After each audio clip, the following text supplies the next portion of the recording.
Hey, it's Dr. Brian Mowll, the diabetes coach, and I'm back with another On Call with Dr. Mowll. Today's question comes from a viewer who says, I've heard that raw food diets can help to reverse type 2 diabetes.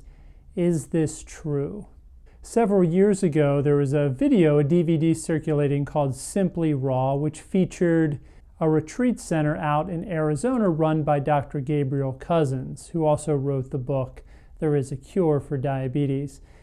He ran people through a 3-week raw foods program, which included 1 week of juice fasting, and claimed extraordinary results.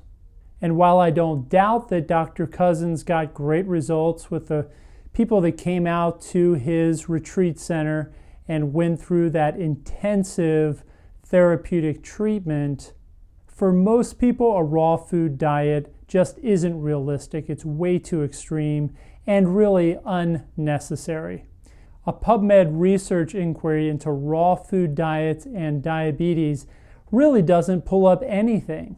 So there is no clinical evidence that a raw food diet really can reverse type 2 diabetes or really help long-term with blood sugar problems. There is, however, plenty of evidence to support vegan or vegetarian diets, which can include a lot of raw food. And in fact, I recommend eating lots of vegetables, even to our patients and clients who are not vegan or vegetarian, which is most of them. Most of my clients eat more of a paleo style or almost a ketogenic style, certainly a low-carb diet, and this does typically include some animal products.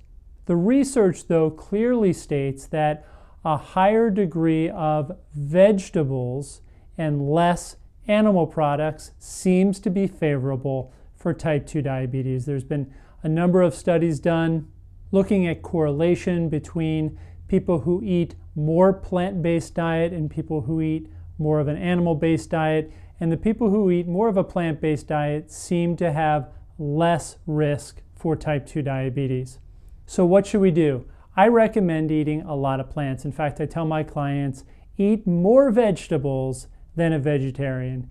A lot of above-ground, fibrous, plant-based foods can be really helpful for diabetes. Do you need to become a vegan? I really don't think so. Do you need to go raw food? Definitely not. I think you can eat sensibly. I think you can eat animal products, but you eat them in moderation, and you eat high-quality organic animal products like grass-fed meats, pastured poultry, and eggs from pastured poultry, wild-caught fish, and again, you eat them in moderation. So you're eating less meat and more vegetables. I oftentimes recommend about 75% of your plate should be above ground fibrous vegetables.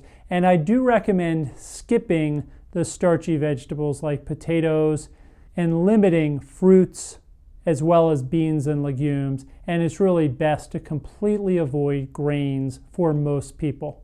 So when I talk about a plant-based diet, what I'm talking about is plants, leafy green vegetables, cruciferous vegetables, above ground fibrous veggies that you might find in a big salad. And you can add some animal protein as a condiment, some grilled salmon or some grilled shrimp, or a little bit of sliced pastured high quality organic chicken, if you so desire. But it is a good idea to eat mostly plants. So in summary, I didn't find anything on PubMed about a raw food diet and type 2 diabetes. If you know of any studies, go ahead and leave a comment below this video and let me know. There is plenty of evidence, though, to eat a more plant-based diet. That could be vegan or vegetarian, or it could be a plant-based diet with lots and lots of plants and some animal products in moderation. I think there are advantages we can talk about in a future video to having some animal products in the diet. But certainly if you want to eat a vegan or vegetarian diet, you can make that work as well. But really no good evidence to support a raw food diet for type 2 diabetes, other than some anecdotal reports and some exciting but unsubstantiated videos floating around here on YouTube and other places. So I hope that helps and I hope that makes sense. This is Dr. Brian Mowll, the diabetes coach with On Call with Dr. Mowll. I'll see you back next time for another video. And remember to keep climbing and to never give up. Take care, everybody.